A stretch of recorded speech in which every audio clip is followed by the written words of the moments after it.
This is our Forex blog for November 15th, 2012. We released a new version of our software yesterday, which has our new FX trade signals in it. I spend an hour to 5 hours every day going through the signals each day, making sure that the losing trades that show up, the code is fixed to try to eliminate as many of them as possible. Some of them are inevitable. They're high probability trades that just didn't work out. Other ones are trades that I would not have taken myself, so I put in extra code that makes sure that those don't happen in the future. I also look for trades that I would have taken that the computerized system did not recognize, and I add new chart patterns to it. There's about 50 patterns in it already, and over 6,000 lines of computer code that generate those buy and sell signals. So a lot of new traders ask, do you have a chat room or people that I can follow? And basically the whole purpose of the FX trade signals is to pretty much be an experienced trader for new traders. So the first step of our three-step Forex system is to use the currency meter to identify which currencies are strongest and which are weakest. You can see that the euro and the Swiss and the CAD are the strongest. The weakest one is the yen. And so basically you want to buy the euro yen, the Swiss yen, and the CAD yen. The yen's always on the bottom. The dollar was also strong today, so you'd want to sell the Australian dollar and buy the dollar yen. Typically I avoid the dollar yen because they tend to both be going up or down at the same time, but when you have divergence, one going up and the other one going down, you can certainly trade that as well. So let's start with the euro yen. So the first thing you'll notice by looking at this chart is last night the yen became very weak, the euro became very strong, and it shot up around 9 o'clock last night, a little over 100 pips. So it's obviously a lot trickier to trade a currency that has made a big move like this, because sometimes it will pull back 38 to 62% Fibonacci pullback, and other times it'll go sideways and then pull back, or other times it'll go sideways and then go back up, which is what happened today. One of the things that you always want to do is make sure you are very cautious in buying a currency that's up too much. Our green band, most of the time when price is outside of this green band, it's going to pull back, and in some cases it pulls back a little bit and goes sideways, like you can see right here, and other times, the majority of times, it'll pull back a significant amount, 30 to 50 pips. So, on days like this, you never really know what's going to happen, so you got to be careful. All the time frames are up except the monthly, which shifted up around 330 right here. So on days like this, that one currency is so strong, the other one's so weak, you obviously want to focus on buying. You can see a trade right here. Maybe it went up 10 pips, this one here, 15 pips, this one here. A good place to get out of that is at the upper band right here. Let's zoom in on the chart. You might decide to scalp this currency on the long side, and instead of using a 5 pips per bar chart, you might want to drop down to 3 pips per bar, because a currency that's up this much, it is riskier to buy it. And so by using a 3 pips per bar chart, you put your stop a pip or two outside of that, you're risking literally 5 or 6 pips, and you still have a good chance of catching 35, 40 pip moves like this. So let's bring up a 3 pips per bar chart just to show you how I would trade something that's a little bit riskier because it's already outside the bands. Alright, so here's just a regular 3 pips per bar chart, 3 pips range bar chart, and you can see after it made this nice move up, you have this beautiful pullback right here. And anytime you have so many bars down in a row without any kind of up move, it's a very high probability trade. So you would put your stop underneath here, and typically, because this is such a strong trend and it's up too much, you're going to have patterns where it goes up and back down, up and back down. You got to just basically keep raising your stop. When it goes up and then back down, you put your stop underneath here. It goes up and back down, and it's not, it doesn't quite stop you out. When it comes back up and goes sideways, you want to move your stop up, and you would have only made 92 out at 96. Only made a few pips. You don't know if this thing is going to pull back and work its way down to these fib targets. It doesn't. So I would have not bought this right here because it broke this low that you're expecting maybe a 70 to 77 pullback, but it doesn't. it pulls back just a little bit more and goes sideways. So at this point, the trend is clearly up. This is one of the strongest trends, and you can put your stop right here. You're risking less, as you can see, than 10 pips. So it starts kind of inching its way up, pulls back down. It's not really significantly going below that little low, that sideways range here before it broke out, but at that point I'd move my stop up, and anytime it makes a higher high, move your stop up. Most of the time currencies are up a lot, chop around a lot as traders are looking to short, and then when they realize it doesn't fall back down, they're losing money and they rush in and buy. It adds more pressure. Obviously traders trading with a trend as well, trying to buy pullbacks as well. So that would have been the first trade, small profit. Second one, maybe you would have made 15 pips. I like to draw little trend lines and catch little patterns like this. So I would have taken this trade right here. You never know if this higher high is the beginning of a new downtrend, but always be aware, and you can visualize this where the previous trend line is. If you buy this little pullback right here, you don't have to put your stop underneath here. You can put your stop underneath this trend line because most of the time trends obey trend lines. So this pullback trade right here is another entry method. Again, you would always put your stop underneath the low, and because you're using very tiny 3 pips per bar, you're risking 5-6 pips here. Now it goes back up to the high and can't take it out right away, but you want to move your stop to break even or right underneath here. And if it does take off, you're looking for the fib target up here as your exit. Most of the time, it's going to go to the first or second fib target, then pull back. You can always move your stop up to here, and at that point, because it made a slightly higher high right here, you want to redraw this. These are your new fib targets, and it shot through there. Anytime a currency goes above the 1.618, I typically look for any kind of signs of slowing down, and then I'm out of the trade. So you would be in this last one here at 04, out at 28, you would have made 22 pips, and you're only risking in this case about 10 pips. Or if you really don't want to risk 10 pips, if you want to trade more lots and have a tinier stop, you could have put your stop underneath the low here. Now every time it makes a higher high, you got to be at least aware that it may not be going higher without a bigger pullback. So draw your fibs on there. I'm not going to be buying this thing right here at the high. I want a little bit more of a pullback than that. And you can see it kind of inches way up. I would have probably missed this, unfortunately, and look where it went, right to the next level. I do not like to buy currencies that are up too much. And at this point, it's exploded up. It's gone up again. That's the second wave. This is the third wave. This next one right here is the fourth wave up. So from basically 530 onward, I'm going to be looking to do a little bit of counter trend trading up here. And you can see the price is 103.50. Price continued up another 40 pips from there. But from the 103.50 area, you can, if it doesn't pull back enough to give you a safe, high probability buy, you can always do counter trend trades. Now, I'm going to wait for the next wave up before I really get into this, and I like to scale in progressively. I might draw my fibs off this little move right here, and if it makes another wave up, I'm going to sell at that area. There we go.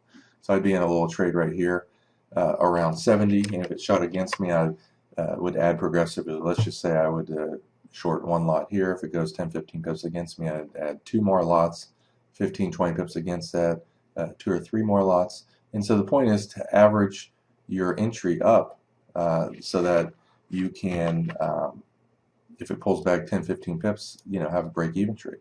So if I sold this right here around 70, when it goes my way a little bit and it comes back up, I'm going to move my stop near break-even. This is a very strong currency. It worked its way down, came back up. I'm moving my stop. We don't know where this thing's going to go, and so we always want to, let's redraw this off the last wave. If it does pull back 38 to 50%, that's going to be my profit target, 54.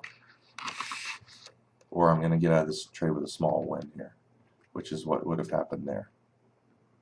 And at that point, if it goes up to the next level, I'm going to get in a little bit bigger now because the next level up is a higher probability reversal. So if I had sold one lot here and I got out of that with a 3 or 4 pip win, I'm going to do 2 or 3 lots on the next one. All right, so I'm up here. I'm going to do, twice as big of lots here than I had before. You can see this is a little bit after 8. Our FX trade signals are starting to give very big, high probability counter trend signals. Most of the time, when you see patterns on our charts, especially counter trend trades, they're going to be small and gray, which are low probability. Anytime they're super big like this in colored red or green, they're very high probability. So, I'm going to trade more lots accordingly. But by using a 3 pips per bar chart, my risk is ultimately tiny. And if I catch a 20-30 pip counter trend move and my risk is only 5 or 6 pips, I'm making 4 times to even 6+ times my risk. And so I can take a loss, take a loss, take a loss, have one big win, and I'm good. So let's just say in this case I'm short 2 lots right here. My stop is above the high. Now I'm going to move my stop down here, and let's zoom out a little bit by hitting the minus key. We want a 38 to 50% pullback. If it comes down pretty aggressively, and I just want off this last swing, not the whole move. And this also happens to be a previous swing low, so there's going to be natural support there. So 60 is my potential profit. Now it's kind of going sideways right here. It might try to go up again, so I don't want to give back my profit here. I'm going to put my stop above here. As it comes back up again, I'll just get in another trade, that's all. Or if it falls and hits my target around 60 and 54, I'm fine with that too. All right, so I would have got stopped out there. Now, the most annoying thing is to get stopped out with a small, 8 or 9 pip win and then have it fall 30 pips without being in the trade. So it's coming back up. All right, made a higher high. That's fine. So I'm going to go short 3 lots here.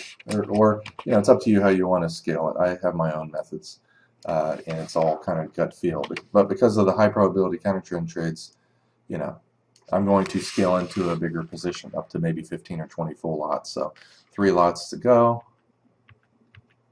And again, look how fast I'm at break even. I'm going to move my stop down. All right, I got stopped out with a small win, but with 3 lots, that's fine. All right, goes 1 pip below this bar's low. I'm short again. All right. Now, the volatility when you're at these extremes is very high. So by using 3 pips per bar, your risk is very little. I mean, I'm already moving my stop to break even. I had, let's just say 5 pips on 3 lots. That's $150. I'd probably do 4 lots this next time. We're already up 8 or 9 pips. That's $270. And I'm really expecting it to kind of pull back here. I'm going to kind of just hold this one a little bit longer. And my stop really would still be up here, but I'm going to move it down here a little bit. I'm going to risk 5 or 6 pips now. And sometimes when it kind of goes sideways like this, it makes a move down. I'm going to, normally I draw my fibs like this, but I'm going to use this low right here. Hold the shift key down. 71 is my profit target. It's up so much that I'm just, expecting a pullback here. Now, just because it comes a few pips from my profit target doesn't mean I'm not going to yank my stop down. And if it doesn't hit my target, I'm going to take whatever I can. I'm up 10, 12 pips on this with a very big position. All right, I would have got stopped out there. And more than likely, it's going to come down and hit my profit target now. I really want it to come back up somewhere around 87 to 92 before I short again. I'm not going to short this 80. If I do, it's going to be very tiny, maybe 1 lot, for instance. All right, so I'm not going to, because this is not at the all-time highs here, I'm going to short maybe 2 lots so I can scale in if it goes up a little bit more. All right, so I'm short. Stops above here. Obviously a lot tinier position now because it's either going to pull back this time or it's going to go up higher. So it should have pulled back many of these other times. So the fact that it didn't, I'm going to be a little bit less aggressive on this. All right, so it never went up. I was kind of hoping whenever I get in a smaller position, it does go against me. 104 is likely to be the max high. I would scale in a much bigger position there. I'm going to move my stop down somewhere around here, right above the open of that bar. It looks like we might have a loss here. Yep, so I have a loss, but I had a small position. It was a lower probability trade. And now you have, nice, beautiful trend lines to trade with going forward. I'm not going to buy all the way up here because it's way above our statistical likely max high. So it's too risky to buy. And if I do sell this right here, I'm going to do one lot because it's already moved down almost 10 pips. So it's short just one lot right here. And I'm not going to scale into this trade here. I'm just going to get stopped out with a small 4 or 5 pip loss if it doesn't work. Moving my stop, pretty much up. So I'm maybe locked in 2 or 3 pips right here. And again, my profit target is the fib target off of this, somewhere around 65. I would hope it would fly through the first one and come down to 60. Now at this point, it should be going down. I'm going to move my stop down a little bit because I want to lock in more profit. This is just, one strong trend. You're fighting one of the strongest trends.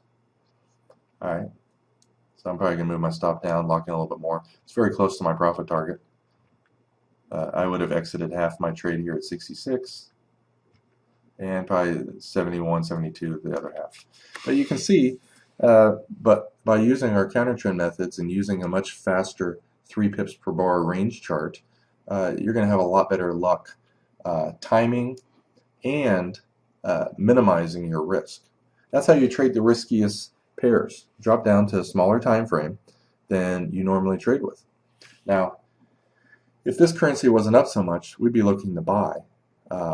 But I really like to have deeper pullbacks. This one right here was a little bit better around 10 because you can see, at least on the 5 pips per bar chart, it worked its way down, tried to go higher. The momentum to the way up was really strong, pulled back, and notice on this bar right here, we had a 3-bar pullback after a 3-bar pullback, 3 down, 1 up, 3 down. That's usually a good reversal signal. That's why the counter trend signal was right there. This is at 103.70. And the time of that is at 10. So if we go back and look at this, actually we're coming up to that right now. If you were watching the 5 pips per bar chart and you saw that pattern, you can get into that trade on a 3 pips per bar and keep your risk lower. As it's going up, you already move your stop to break even. You pretty much don't expect it to go above somewhere between 85 and 104. Again, we're going to go short again here. And so you're in this trade around 72, out if it goes 1 pip below this low. And I would actually look to go short again up here because it's extended. So we took a buy because of the 5 pips per bar chart, and we're still looking to sell the highs up here.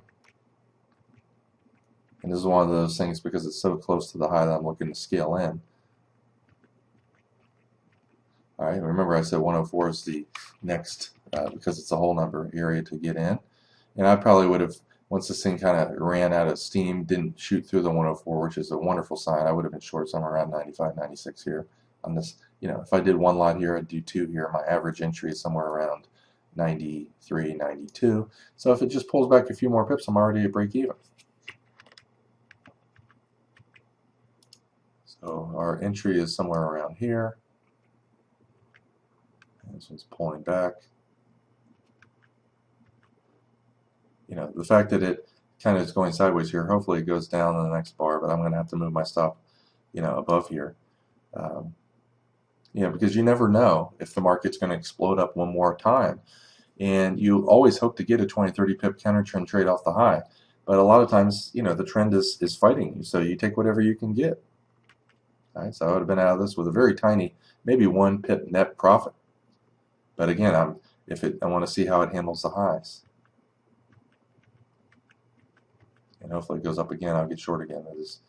I would have hoped it would have went back up to the highs, double topped. If it couldn't, I would have started scaling and again up at the high. It appears that it's not going to do that, so I would have missed this move. This is what I was expecting to happen. Sometimes you miss them. But the point is, you caught pips, you made money. And that's, one of the currencies you should have watched. Another currency to be trading today was the CAD yen. So let's bring that one up. And obviously, if you can get into these trends before they explode up through the upper band, the better off you're going to be. If you trade the Asian session last night when you first saw this trend begin, it's a much higher probability trade. You have a nice 15, 20 pip move here, 20 pip move here, you buy this pullback, maybe you made 10 pips. If you held on this next move here, you made about 50. And once it gets above the upper bands, it's kind of risky buying up there. It's also, as you can see, relatively risky selling. But notice all these counter trend signals. This one here, pull back a little bit. This one here, pull back. This one here, kind of stalled.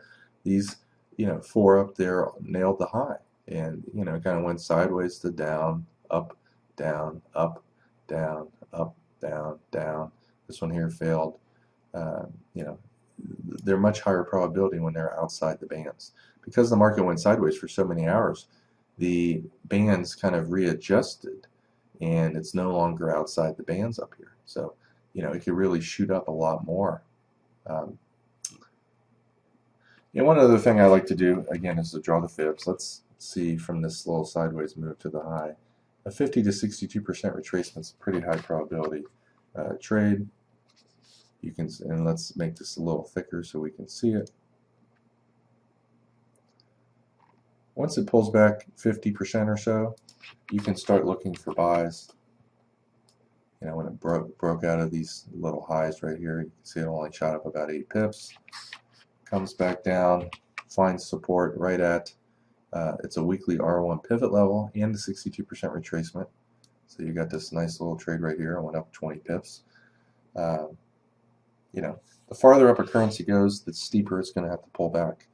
At the beginning of a trend, you can buy at the 38% retracement. But once it's gone up to, or I should say, 3 to 5 waves, which if we scroll back, we can see this was one big wave up, second wave. And because these waves are so big, and the first wave went outside the bands, you might not get a third wave or a fourth wave or a fifth wave. I will aggressively short the fourth and fifth waves up. This is really the first one. This is the second. So I'm not going to really scale into this one like I would have the Euro-Yen trade that we went over in much more detail.